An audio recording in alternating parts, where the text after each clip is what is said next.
Let's dive right into Eddington. Have you seen this? Have you seen this? Have you seen this? I know, I've seen this. I know this. This movie is something. It is something. Let's go to Adrian and give us guys, it's fucking hot. I don't know if I can do this. Oh, Sweating. come on. I'm sweating, dude. I got this light We on me. should have I had got this like a time wool limit ass on sweater. how long we thought you were gonna wear that. We should have some taken some bets. bets. Some We bets. should have All taken right. bets. Yeah, fuck That should y'all. have been our draft order at the end. Drafting stock should have been. If I keep it on, I go first. Is that Yeah, what it is? sure. All right. Touche. Erica, you agree to these No, terms? what? See. All right. Well, we'll see. I'll try to prolong a little longer for the bit in case we get a good clip out of this. Okay. Letterboxd. Adrian, tell us about it. All right, Eddington, 2025, directed by Ari Aster. Ari Aster. Hindsight is 2020. In May of 2020, a standoff between a small-town sheriff and mayor sparks a powder keg as neighbor is pitted against neighbor in Eddington, New Mexico. Eddington, New Mexico. Thankfully, not a real place as we looked into it here, but definitely I don't totally want to thought be it there. was a real place. Like, that's Yeah. why my initial quote of The Simpsons, like, Dad, you can't just hate a place when you never been to. Like, oh, yeah, that's what they Yeah. do in Russia. Yeah. That sparked it because I was like, man, I don't want to go to this place. Like, forget, I will drive through this little POS town. Well, I mean, we can get into it here shortly, but I think it's kind of a micro representation of what we as Americans were going to at some scale, no matter where you were, right? But before we get to that, what's your relationship with Ari Aster? I know, Erica, you've seen a couple, right? Or you've seen all of them? I don't recall. I think there might be a few that I haven't seen. So we have Hereditary, we have Midsommar, Beau is Afraid, and now Eddington.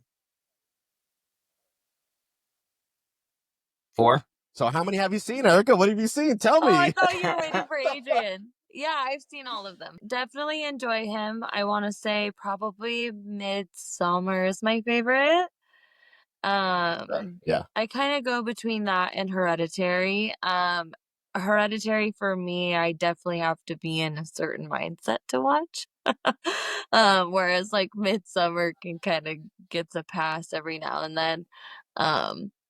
But yeah, I typically enjoy his films. Definitely a character, definitely has like that really like that outside perspective of like what is really happening, and then there's like all of the little details inside that he really kind of gets and are all essentially part of the same story. And same thing happened here. Very on brand. Sure. Yeah. I think you've referenced him before as a little freak, and you're a fan of that. So, yeah, he's definitely in a positive way, complimentary way. Adrian, I think this is your first Ari Aster movie, if I recall, right? I haven't seen any of them. Not that I didn't like it. It's just like the town was insane. Talk about it in spoilers. Yeah, well, I mean, I'm just asking your relationship with Ari Aster at this point, right? Yeah, so no relation. Your first one. No. I like Erica. I've seen them all. I think I can do this now that I've taken my hat off. I think Ari Aster's movies are very unique. I think he's what we need in Hollywood now, meaning like a creative, original voice and vision. It's not like IP. They're all, his stories that he's come up with. He's a writer, director. He also produces a few movies. So I love Ari Aster. I was looking forward to this one. I'm with you, Erica, as far as like favorite. I think it has to go to Hereditary because it was his first, and like, when you watch it, it still still works. It's still impactful. And so is Midsummer, but it's just the pacing's a little different. I rewatched both of those getting ready for this. They're still great. At some point, Adrian, I'd love to know what you think about those. Like, I watch Hereditary first. yeah. I mean, might as well watch them in chronological order, like how they're released. But man, it's fucking good. It's fucking good. We got a category for our anniversary episodes named after it. So you got to check it out some point and report back. All right, I have to check it out. Yeah, you're gonna be so mad, but it's gonna be worth it. You're gonna like hate to love it or love to hate it. One of the two. One of the two. I like Toni Collette, so we'll check it out. This You know is, I'd what? argue, her best role. Yeah, 100%. I think that she should have won an award for this role. 100%. I agree. I agree. Eddington, Adrian, since this is your first Ari Aster movie, what'd you think? Did you like it? What were your thoughts on this one? Yeah, I did like it. I like the pace of it. Very predictable. You could kind of like feel. And when I say predictable, not necessarily like the actual story, but like the pace. Like, okay, something's gonna happen here. Something's gonna happen in this one. Like something's happening there. Um, Something of significance is gonna occur. Like, be paying attention. And that was cool. I like the camera work they were doing with some of the isolation videos where like he's just looking down every angle of the street. Like That his camera point of work was view? Yeah. yeah, that camera work was really cool and on point. Um, I I actually really enjoyed the movie. The storyline just is so rough, and it's just I guess it's a little too soon for me because I was Okay. upset. I was like frustrated.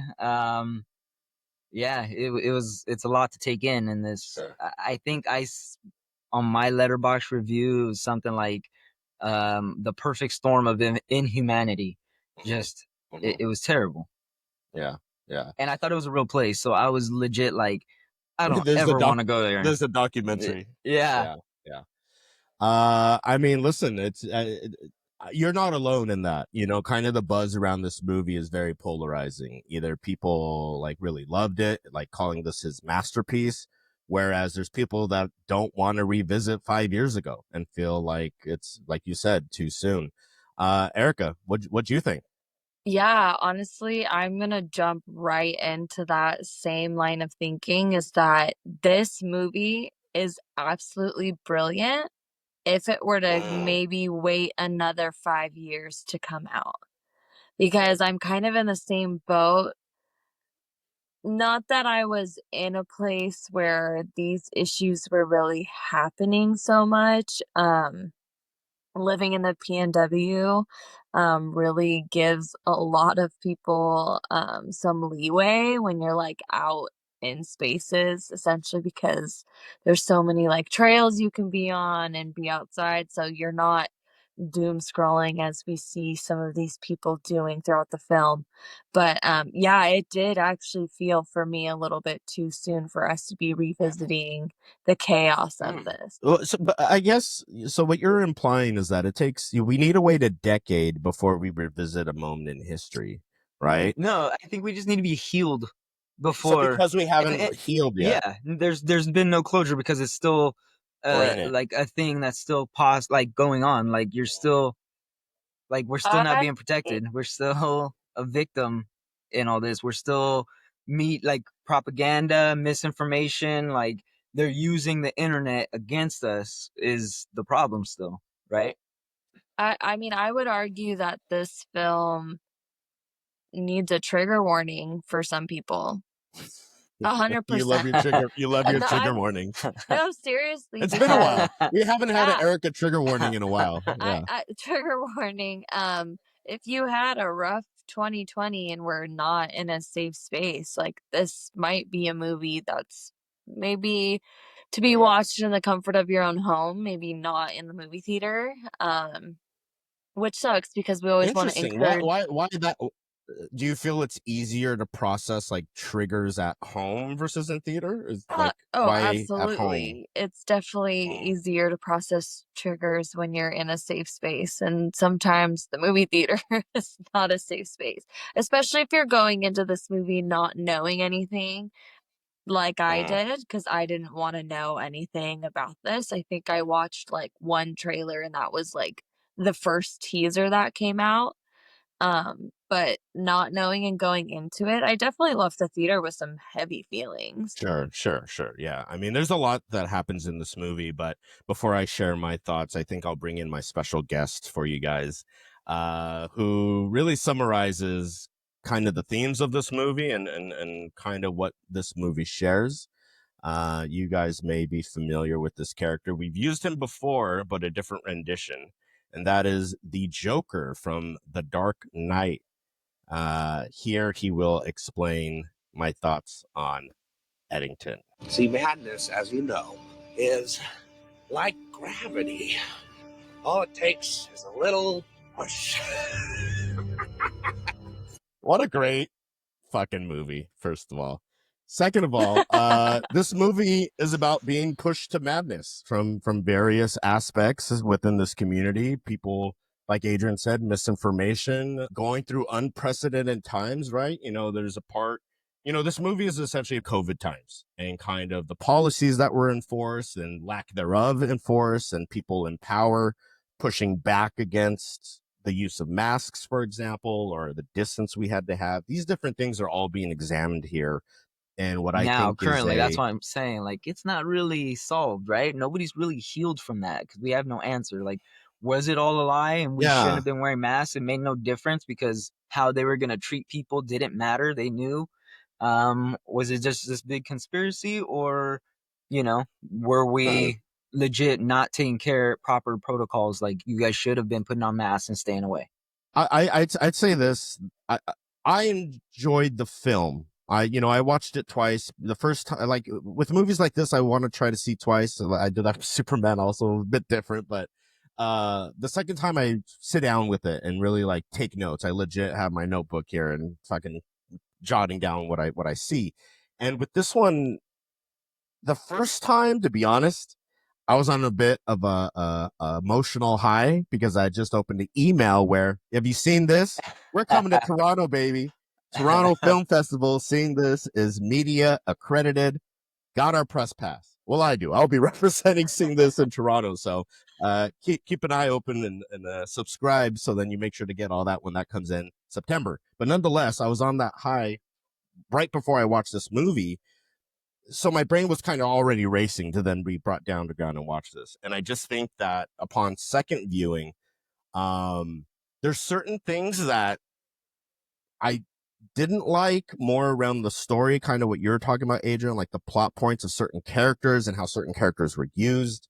And I think overall, it's pretty ballsy for Ari to make this movie. Like nobody really makes contemporary movies anymore, like especially post-COVID, right? Because there's so many kind of ways you have to navigate a standard story, where Ari's like, you know what, I'm going to double click into this time and we're just going to show the anxieties people had. It's almost like a satire. It's almost like a bit of a parody. Again, like, there's no hero, there's no villain. Like, you can't really tell like who's who. It's weird. Such as life. You know what I mean? Like, such as a reflection of life. So I think with that said, we can jump into spoilers so we can talk freely.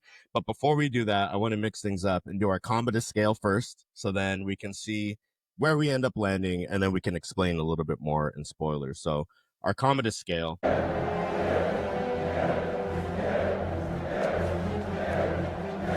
Erica, let's go with you first. Up, down, or even? What are you giving Eddington? That's a thumbs up for you listeners. The iPhone agrees as well. Yeah. Okay. Yeah, the iPhone agrees. Yeah, I'm definitely gonna give this a thumbs up.